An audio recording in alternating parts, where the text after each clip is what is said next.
This video is my best and worst stages from High Desert 3-Gun 2023. There were 9 stages total. They all have 5-minute par times. It's a lot of video, a lot of shooting. I don't really have time to edit and go through and narrate all of it, so I'm giving you the high point and the low point of the match for me. First up, this is my best stage. All High Desert 3-Gun stages require all 3 guns. I'm competing in Modern Optics Division, which is equivalent to Stealth Division as used by Superstition Mountain Mystery 3-Gun. This stage I'm beginning on the handgun portion, although the shooter could pick which portion they began with. I'm using the Beretta 92X Performance with a Holosun 507 with ACSS reticle mounted. I should also note that I'm competing in Armored category. Anyone can compete in Armored category in any division. You just have to wear front and rear rifle-rated plates. So that's the handgun portion of the stage completed. Clear and ground the pistol. Go back to the other dump box where I have the shotgun staged. I repeat the same engagement sequence for all 3 guns. It's the easiest way for me to not forget anything. With my focus on brutality and 2-gun matches, I have not really used a shotgun competitively since 2019, particularly on stages with this high of a round count. I am using a Mossberg 940 Pro Tactical with Holosun red dot mounted directly to the receiver. This gun will be reviewed later on InRange TV. Loading this many shells, my hands started to cramp up, and the further I got into the stage, the more difficult it was for me to load. I noticed on these stages if I shot shotgun first before rifle or pistol, my shooting with rifle and pistol tended to degrade. Over here there's a birdshot spinner and some other birdshot targets. Once I clear those, I'm going to load up a slugs and get a slug spinner at 50 yards. Failing to rotate a spinner is a plus 60-second penalty. There were numerous spinners throughout the match that you had to engage with rifle, pistol, and shotgun. All this time here is just me loading up slugs to get the slug spinner. My hands are not wanting to cooperate at this point of the stage.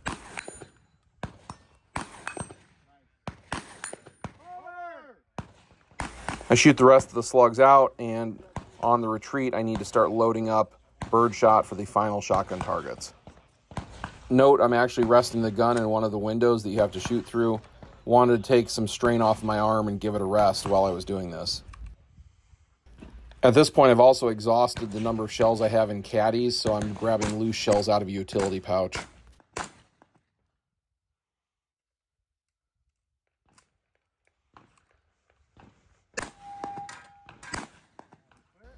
I've deliberately shot the shotgun empty so I don't have to put it on safe or clear it. Now to retrieve the rifle. All the mini paper targets are rifle targets. All full-size paper targets are pistol targets at this match. On these close paper, I'm using my offset Steiner MPS. On the long-range portion, I'm going to be using the SIG Tango MSR 1-10 front focal plane scope.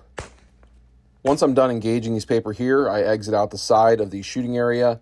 You just can't shoot outside the shooting area, but you're free to move outside of it as necessary. I'm going to move forward to this platform, and from the platform I'm going to go prone and engage the rifle spinner. Part of the reason I saved the rifle portion of the stage for last is I knew that I'd be able to shoot accurately even if I was a bit tired and my hands and arms were fatigued from the prone off of a bipod. So it's really hard to record long-range portions of stages, particularly if the person recording doesn't really know what order you're going to go in. Always have an intended order, but sometimes when you're in position, you see things a bit differently than when you were planning out the stage. There were mandatory rifle targets at this match out to 500 yards. You're not going to be able to see all of them. You can see some of these white squares present here, but I believe the 500-yard target is very difficult to see from this position.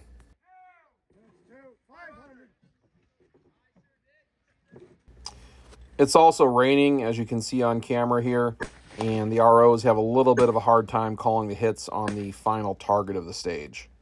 I should also note that all static steel rifle and pistol targets require 2 hits each, and ones that move or fall just require 1 hit each.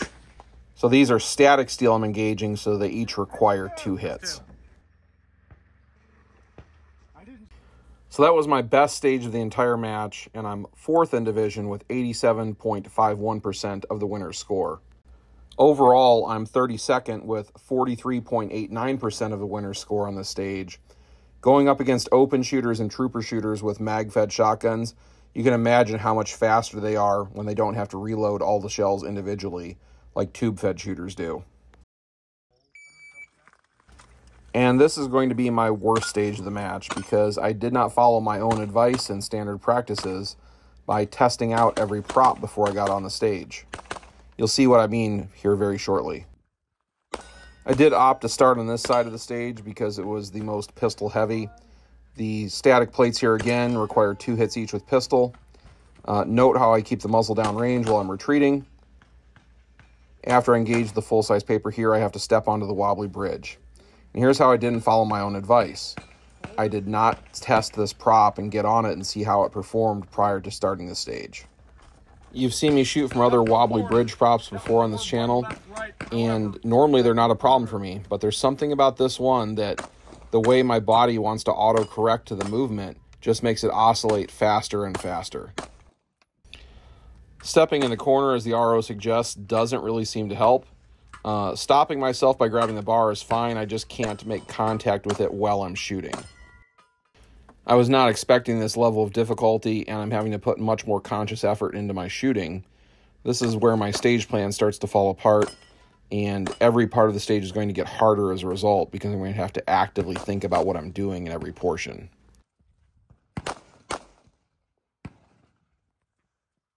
That's the end of the pistol portion. Clear and ground the pistol, acquire the shotgun, and start on the shotgun birdshot spinner.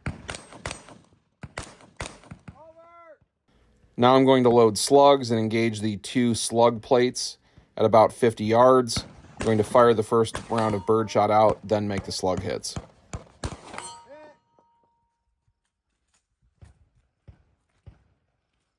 I'm fixating a little bit too much on loading versus moving and getting to where I need to shoot. The RO is coaching me to retreat to him, so I'm in the actual position I need to be to shoot the targets before entering the bridge. One good thing about this match, particularly given the volume of targets, is the range officers and other shooters can coach you through the stages.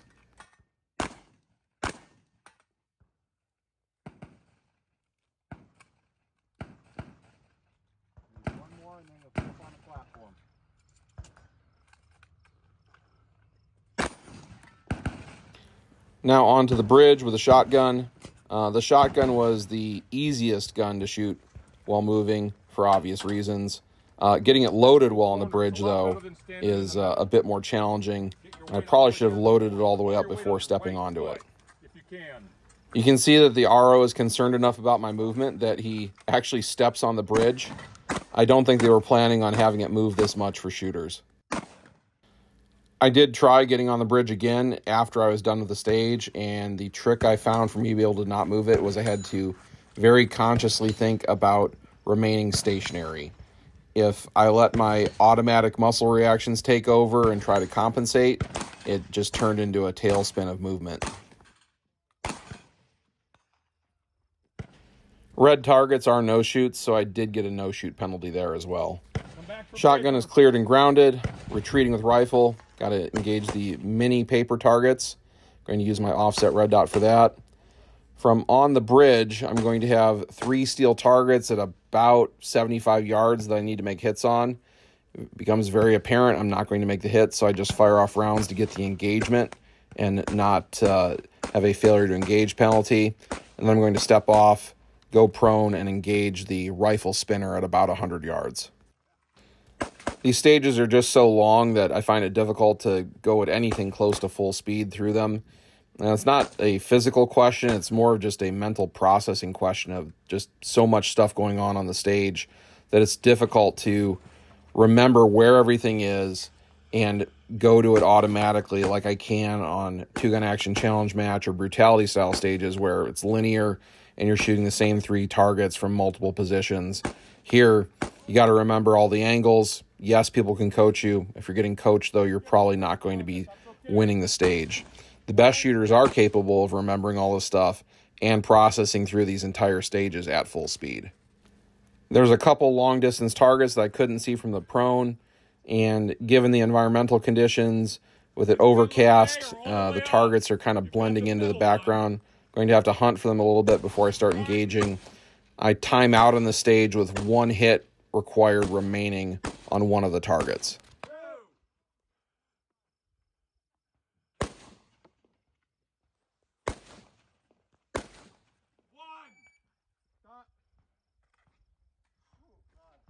On this stage, I'm 10th in division with 54.01% of the winner's score.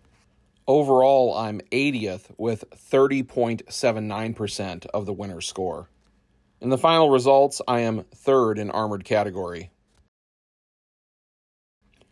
In modern optics, I am 7th with 76.5% of the winner's score.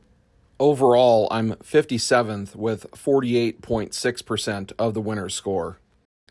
This wasn't my best match, but it wasn't my worst match either.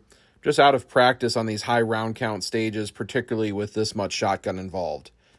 I used to attend the Ironman 3-gun match at the same range every year from 2002 to 2016, and then I attended High Desert 3-gun here from 2017 to 2019, and the stages this year are definitely more in line with the high round count and challenges we faced at the Ironman matches before.